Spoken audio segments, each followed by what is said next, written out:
The following talk was given at Mile High Church in Lakewood, Colorado. Please visit our website at milehighchurch.org. I am doing a 2-week series starting today and then next week about happiness. And I was motivated to do this series because I'm watching as our world continues to struggle with something we've struggled with ever since we began, which is finding true, authentic happiness no matter what. And the illusion that we suffer from so pervasively, it seems at times, that we can't be happy, and all the excuses why we can't be happy, and how much time and energy we focus about why we can't be happy right now because that's happening, or that happened, or this occurred, or this is my life, or my story, or I had a bad day, all these sort of things. When our teaching and teachings throughout the ages and philosophers and researchers and teachers have said, happiness is right where you are. And your moment is right now. It's in the eternal now, and it's about letting yourself shine. So I want to talk about that this week and next week. And my goal, that I'll just tell you, my goal is to convince myself and all who hear this that we can be happy no matter what. We can experience happiness no matter what. And so if that is appealing to your heart and your soul, and I think the reason it is for many of us is something in us knows this, but we don't always know exactly how to go from, well, I believe that and I think that's so, to face the conditions and situations of our life and still reveal this truth. So I want to start today and focus today on a story that I discovered or rediscovered about an elderly gentleman, a wisdom keeper in our world, who I think really had right in the center of happiness. And so a person wrote this story, and here's how it goes. A 92-year-old, petite, well-poised, and proud man who is fully dressed each morning by 8 o'clock with his hair fashionably coiffed and shaved perfectly, even though he is legally blind, moved to a nursing home today. His wife of 70 years recently passed away, making the move necessary. After many hours of waiting patiently in the lobby of the nursing home, he smiled sweetly when told his room was ready. As he maneuvered his walker to the elevator, I provided a visual description of his tiny room, including the eyelet sheets that had been hung on his window. "I love it," he stated with the enthusiasm of an 8-year-old having just been presented with a new puppy. "Mr. Jones, you haven't even seen the room. Just wait." Mr. Jones replied, "That doesn't have anything to do with it. Happiness is something you decide on ahead of time. Whether I like my room or not doesn't depend on how the furniture is arranged. It's how I arrange my mind. I already decided to love it. It's a decision I make every morning when I wake up. I have a choice. I can spend the day in bed recounting the difficulty I have with the parts of my body that no longer work, or get out of bed and be thankful for the ones that do. Each day is a gift, and as long as my eyes open, I'll focus on the new day and all the happy memories I've stored away." And this story made me think. He goes on to recount what he calls the 5 rules of happiness. And that's my message topic today. I have taken those 5 rules that were just listed in the story, and I'm choosing to expand upon them a bit and to express them, share them from his perspective, but also share them from my and our perspective as a teaching.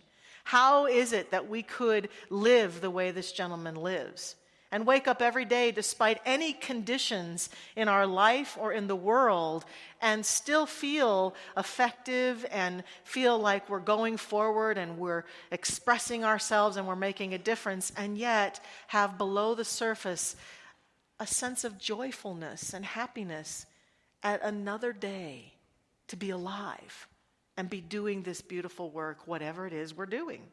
my little gig easy just doesn't, I'm not happy about this. No, I'm just kidding. It doesn't want to stay there. Oscar Wilde says, some cause happiness wherever they go, others whenever they go. Yeah, you know that, right? So I know that what I want to be is someone who causes happiness wherever I go. And in order to do that, I've got to embrace my inner happiness. So, the 5 rules of happiness begin first with free your heart from hatred. Free your heart from hatred. And I would include in this definition, in this rule, that hatred, it develops, it becomes the sense of our beingness because of some things like resentment and judgment and disconnect, anger, unhealed anger, that we find ourselves hating conditions and situations and people because we are caught up in the habits of mind and heart and beingness that are those somewhat negative and challenging emotions. And so this rule that just says, free your heart from that, it's easy to say it, right? What if I just said, just free your heart from anger, hatred, let's move on now. It's easy to say it, but I really want to dig deeper into, well, how can we possibly do that? How can we find ourselves able to let go of those feelings and thoughts and energies that lead us into that kind of negative sense, whether it's just hatred or animosity or resistance to what appears to be so. And I have found that these feelings persistently don't have a lot of good to offer me. I don't know about you, but I find it myself fascinated. I was talking to a friend yesterday, asking myself, what possibly motivates me to hang on to that stuff? What good do I think is going to come of it for myself or anyone in my life? And sometimes I think I have hung on to it out of some twisted sense of safety, that if I know that someone has hurt me in the past and I continue to resent them for it, then somehow I'll be able to see it coming in the future if it ever comes towards me again. Sometimes hanging on to it can prove to me, well, I'm right, of course. I'm very right about how angry I am, and look how horrible they are, and so I get to be right, and somehow that causes me to have a sense of feeling good. But ultimately, what I know in my soul about these feelings is that they're killers. They're killers of healthy cells in our body. They're killers of our awareness of joy. And it's fascinating to me because our world and our culture resists death. We may say to ourselves, well, I'm at peace about dying. I'm at peace about my transition to the next plane. But we look around at the world, and some of the things that we're angry and resentful about are the ways that people die. That death is the enemy. Death is this horrible thing that we should avoid at all costs. And we hate people who are causing death, and we resent them, and we want them to stop, and we think death is just the most horrible thing that could ever happen to anyone. And while I totally am for the full embrace of life, in my world, life is life, even in that transition into the next experience. It's a different form of life. And while I'm not going to do anything to hasten my own death or another's, I certainly am not going to see this death experience as the ultimate enemy. But here's the thing. Hanging on to hatred is like causing your own death. And we sometimes go for years without being willing to effectively take a stand and deal with and move through and allow ourselves to do the holy, sacred work of healing the parts of us that are in anger, resentment, hatred, and judgment. We allow ourselves to lollygag in it for whatever reason. And what I've come to see about myself, my life, and the life we share together is that I've got to have the emotional and spiritual courage always to move beyond those things and do the holy work in my own soul that allows me to do that. And so what I've discovered is that those feelings are not landing places for me. They can't be landing places if I say I want to live fully and happily. They rather are emotions and habits of mind, feelings, a sense of beingness that is in my experience that becomes feedback for me. That when I'm starting to feel, if I look at something or someone and I find myself full of judgment, or I find myself resenting someone, or being persistently angry about something or someone, now those feelings have become feedback that says, oh, clearly I have some work to do. In years past, though, it was clearly you need to change so I can be happy. As soon as you change, I'll give up my resentment. But now I've come to realize I have to take full responsibility for living my vibrant life and claiming my joy and happiness and doing the work of releasing my sense of resentment. And so that means some really important things to me. It means that I have to stand in the awareness of this and find my way out of it through tools like forgiveness and letting go and putting myself in the place of that other person, and recognizing that my negative emotions, I don't have to be the victim of them. See, many of us say, well, I can't be happy because I feel these horrible feelings. And what I realize is in doing that holy work, those emotions are great gifts to me, and I didn't always feel that way, and I didn't always have that capacity. I've often shared in classes, and maybe even from this stage before, that my upbringing was such that I won't tell you my whole life story, so don't worry. We're not going there. But I do have this portion of it is really important to me. My parents were very young. They were teenagers when they had me. And that brought its own challenge of the ignorance of just having a child so young. But my father especially was rather, I would say, challenged. And he was very uncomfortable with emotionality. So much so that to prevent it, it seemed like his rule was he could be as emotional as he wanted to be. But the rest of us had to sort of be emotional only when he said it was okay, only when he was comfortable with it. And so he controlled all feelings in the house to the best of his ability with his words and his actions, with his physicality. And so it was all spectrum of emotion. Sometimes he would be upset if we were angry or if we were crying, which was completely unacceptable. Multiple messages given about don't you dare cry, don't you dare feel, don't you have any feeling that I don't say you can have, or even happiness and joy if we were giggling and laughing and having a good time and it was disturbing him in any way. And so he became this controlling person to us. And I was always very compliant and always did my best to do what he wanted me to do. And so I became habitually aware of either I have to be sure my father isn't around in order to feel my emotions and be where I am authentically, or I have to assess where he is and then only feel what feels appropriate. And if I missed my mark, I suffered the consequences. And as I grew older, this control that he had became pervasive. And when my parents divorced and he wasn't living in our household, for a long time I spent time being angry with him about this and frustrated and resentful at him about this, until I realized he was going on with his own life and kind of pursuing his happiness while I was standing there being resentful all the time. And then I found this place, this teaching. I started taking classes. I went to workshops. I did all sorts of work on myself and classes. Got into practitioner training. That'll transform your emotional body for sure.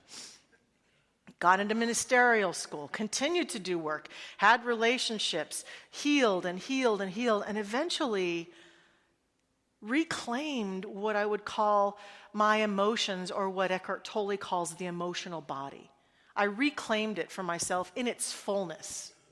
in all of its glory and decided and felt the total joy of all of the spectrum of emotions. You see, some of us will say, well, I can't be happy because I have resentment towards so-and-so, or I hate that that's happening. For me, I can say, wow, I can see my resentment, and I'm so happy that I can see it, because when I can see it, I can heal it. I can work on it. I can do something about it. I can lead myself back into happiness. And I realized in the last number of years that while that was a difficult experience of my childhood, that was the greatest gift my father gave me. Because I have the gift of tears. I have the gift of angry tears and frustrated tears. And I have the gift of the tears of justice. And I have the gift of the tears of happiness and joy. And I have the gift of the tears of compassion. And I so have that gift now that I allow myself to cry and feel the full range of emotions. And underneath is this bed of happiness just to be alive and feel those feelings. And I allow myself that indulgence. I will never apologize for my tears. And I will not accept Kleenex most of the time when I cry now, because I want to feel them on my face. I often joke about, I want to feel the snot and the tears and all the... I want to feel it fully. Because for so long, I couldn't. I wasn't allowed to. And now I'm all grown up. And I'm healed. And I'm allowed to. So I am definitely not saying that being a happy person means that we never feel all of that range of happiness and even that hatred, but we learn to facilitate ourselves beyond it so that we're living in the fullness of our beingness and can say, wow, I am so angry right now. I can feel it. That means there's some work for me to do. And I'm so happy to be alive. I'm happy to be alive and to be a feeling person, that the full range of our beingness has to do with feeling that. So we allow ourselves to move beyond our hatred. I love Rumi, who says in his poem, "This being human is a guest house. Every morning a new arrival, a joy, a depression, a meanness. Some momentary awareness comes as an unexpected visitor. Welcome and entertain them all, even if they are a crowd of sorrows who violently sweep your house empty of its furniture. Still, treat each guest honorably. He may be clearing you out for some new delight, the dark thought, the shame, the malice. Meet them at the door laughing and invite them in. Be grateful for whatever comes, because each has been sent as a guide from beyond." The guest house. So the second rule that our wonderful wise man offers us is free your mind from worries. Free your mind from worries. E. Stanley Jones says, worry is advanced interest you pay on tomorrow's problems, and you may go bankrupt worrying about the things that never come. Worry does not serve us. It's a habit of mind that we can practice letting go of. And because it is a habit, we have been often convinced that we have to be convinced that it doesn't serve. Because so many of us are prone to worry, and we've kind of been conditioned to think that if I'm worrying about something, that means I care about it. If I'm worrying about somebody, it means I care about it. I mean, how many of us, when someone says, "I've been so worried about you," go, "Oh, that's so sweet of you." Right? Worry has become this sort of place where we think we're connecting. But worrying is a habit of mind that disempowers us. And it really is a habit that has to be overcome. And like most habits of mind, it takes a willingness to be aware, to say, oh gosh, I am a worrier. And then to set an intention to say, I know it doesn't serve me to worry. And then to interrupt the pattern. So I found myself, I've been experimenting with, the minute I find myself worrying, challenging myself to think about something beautiful, to think about a sunset, to shift my awareness, to get up and walk around, to have a new thought, ultimately, to understand and to accept for myself that my worrying about things does no good to support them. Our founder, Ernest Holmes, even says worry is misuse of prayer. Because every thought we have is a prayer. When we're worrying about something or someone, we're just adding to the energy of what we say we don't want. And so it behooves us to break that pattern and to allow ourselves to let go of worry. The third rule that we are given is live simply. Live simply. And to me, this is all about how it really often is the simple things in life that elude us from our happiness. We get so busy trying to find our happiness that we don't realize how simple it is. In this time that I've had away, I've noticed that it is often the most simple things that have caused me to feel deep contentment. I think this is why so many of us crave time in nature.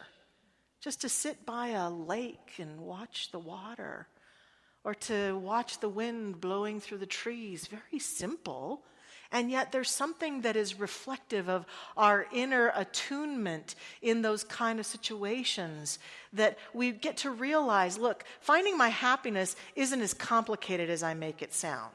So many of us, here's our story. Well, I'll be happy if he'll say this and she'll do this, and then that will happen, and then we'll go here. And then if this situation changes, and if they go away, but they come forward, and then if I win the lottery, then I can be happy. It's that old, of course, I'll be happy when scenario.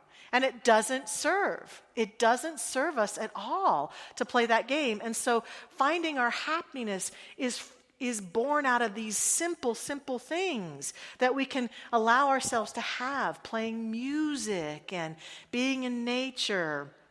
I have discovered that that cleaning and organizing things, the ultimate outcome of that is I feel happy, content. Being with people and having wonderful conversations. Being in communities like this where people invite me back into the truth of who I am. I feel happy. I feel it not because those things make me feel happy, but I access that innate part of me that is my true joy, and it just bubbles up. And that it is simple if I allow it to be, for it to bubble up. Happiness isn't as complicated as we make it. And that as we seek out those little simple moments where we can find our happiness, that we begin to discover that at the core of us, no matter what the conditions are, there's a sense of contentment and happiness and joy to meet the challenges of the day. Because we begin to trust that within us that knows that it's bigger than any challenge we face. And where we lose our happiness is when we forget this. And we think our challenges are bigger than our ability. And it's not ability that you've learned in school or ability you've learned from life experience even. It's the ability that lives at the core of who we are, to meet whatever comes our way. And when we open the door and allow that happiness to come through us, let it bubble up on a regular basis, it's like this. It's like a bank account that gets full, and we can meet whatever challenges of the day we encounter. The next one I really want to spend some time on, number 4, love more. Sounds simple. Just love more and you'll be a lot happier. Okay, everybody got it? Let's go home. Call the ushers forward. No. Love more. Finding our way into love. Self-love, love of others, love of the very life we're living. That's a core part of happiness, for sure. Love is what we are. Love is what we reside in. And so throughout my time away, I was asking myself a lot, how could I be more in tune with love today? How could I be more in tune? And indeed, I got into this place in my meditation time where I felt that desire. I've had some pretty transcendent experiences in my lifetime around spirit and love, the love that God is. Moments that came, like Barry's song. My moment came and I felt the all-encompassing love. And to feel that brought me great joy. So I went into my time away and my daily meditations with somewhat of a demand placed upon the universe and God and my own soul. I want to feel that again. And so I dedicated myself to long times of meditation. And I would go into those times of meditating and wanting to feel that love and wanting to deepen into it, wanting to have it and wanting to be it. And I had a day where I was really kind of feeling frustrated because it felt like not much was happening. It was kind of empty, and I was meditating and I was feeling great peace, but I wasn't feeling what I thought I should be feeling. And that's, I think, where a lot of people just give up on meditation. Well, I got distracted and nothing happened, nothing great happened, so I gave up.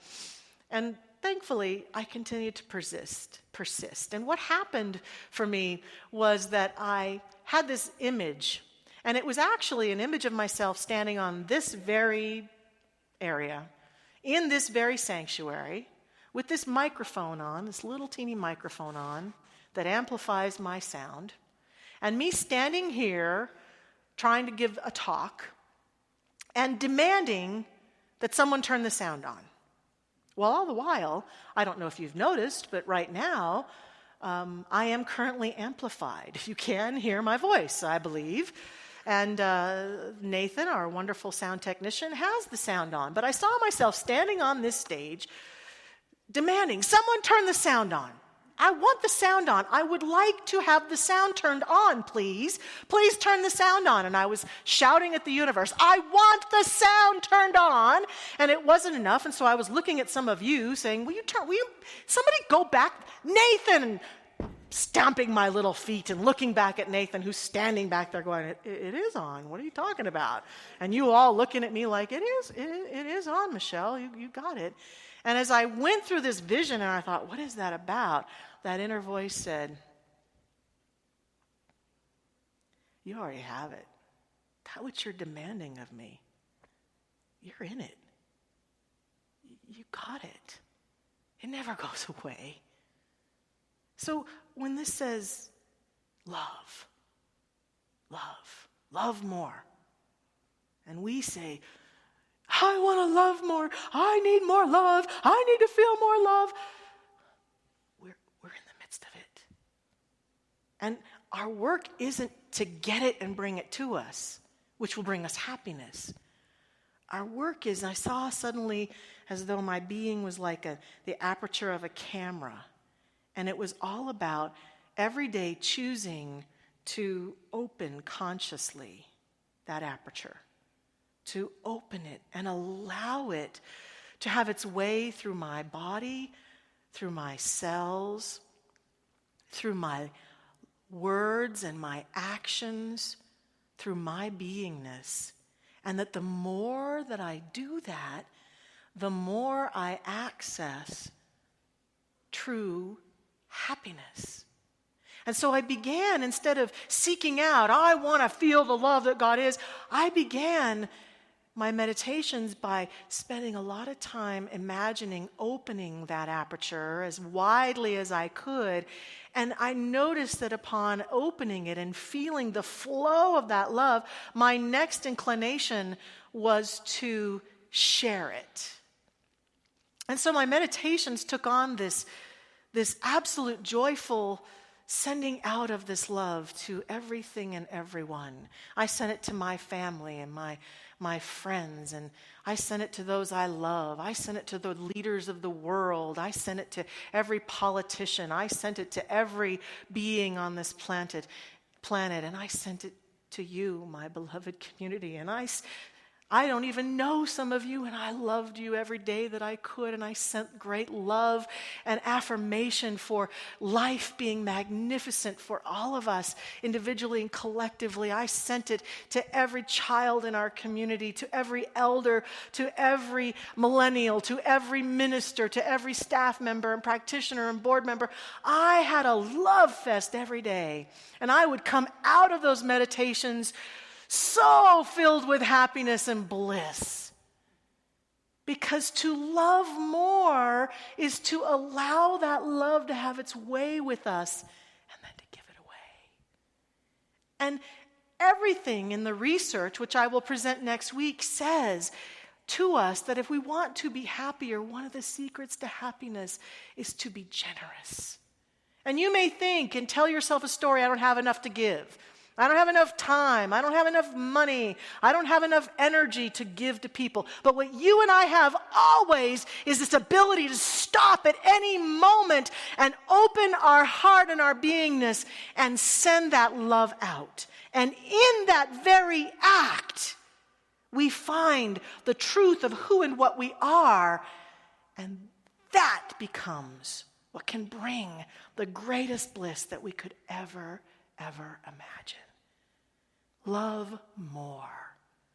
His final rule for happiness surprised me a bit, and it was expect less.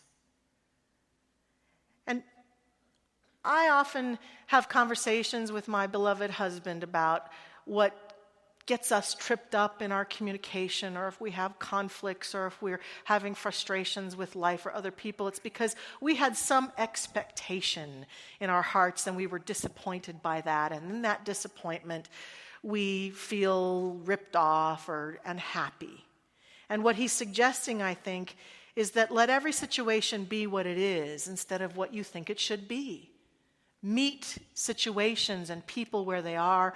Bring your love and your light and your truth and your wholeness to them, and let go and acknowledge. A lot of times Ken and I will say, well, when I let go of my expectation that they did X, Y, Z, I could be with them right where they are, and I could then be proactive. So it's not about not having an expectancy of good and light. It's about, in the realm of human conversations, learning to expect less, lobbing our expectations of how people should behave and act and talk and be, letting those go for the sake of happiness and connection with each other. Try practicing these rules with me this week. Our wonderful, wise person goes on to say in the telling of this story, old age is like a bank account. You withdraw from it what you've put in. So my advice to you would be to deposit a lot of happiness in the bank account of memories. And I think that's so wise. To recognize and own that if we practice these laws and if we do this work, this holy work, that we can experience the core happiness that lives within us, give it out into the world and experience it more, while also walking forward and meeting the challenges that we face individually and collectively from that sense of joy, from that sense of possibility, from that sense of seeing the bigger picture, and truly from a place of love and connection, where transformation and light can shine through. Thank you for your part in filling my memory bank. Thank you for allowing me to pray for you and to send love. Thank you for allowing me to love you and for loving me, because our love is truly transformational. Thank you for listening to the Mile High Church podcast. This podcast is made possible by the generous contributions from listeners like you. If you'd like to make a donation, text 720-230-1404 or visit us at milehighchurch.org.